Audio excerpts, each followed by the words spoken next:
Miss Justice Elizabeth Dunne in the High Court has delivered a reserved judgment against the businessman Seán Quinn, his son Sean Quinn Jr. and his nephew Peter Darragh Quinn, finding that they've been in contempt of court.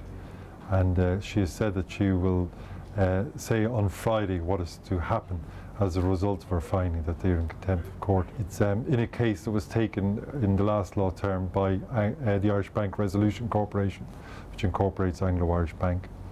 It has been trying to seize assets of about €500 million, property spread across Europe, owned by the Quinn family, over which the bank had security and has security. But the family has been actively involved in trying to prevent the bank seizing this property.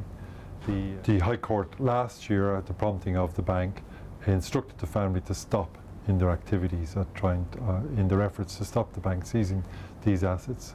And Miss Justice Elizabeth Dunne has now found today that they continued in their efforts to put these assets beyond the reach of the bank after they were instructed by the High Court last year to desist.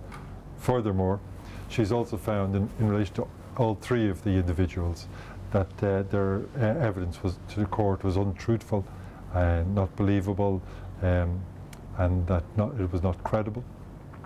And she also said that they've been acting in a deceitful and dishonest way.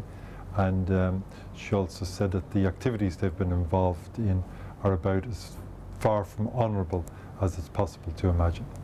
The issue from the point of view of the bank is twofold. Obviously, they want the family to desist in these activities, which involve the use of offshore companies and various strategies that have been put into effect globally by a Liechtenstein company called Senat Legal. And so the bank wants the family to hand over the properties and stop all this effort to put them beyond the reach of the bank. That will influence the judge's view as to what should now happen to these three people.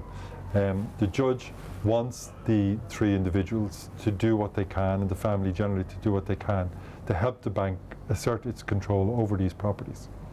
And the extent to which they cooperate in that regard will affect her ruling as to whether other punishments should be administered to these people, up to and including committal to prison. Now, the judge said in her remarks today that given all that's transpired, she would need a lot of persuading if she wasn't going to deliver a punishment to the three people concerned. So we'll hear more about that on Friday.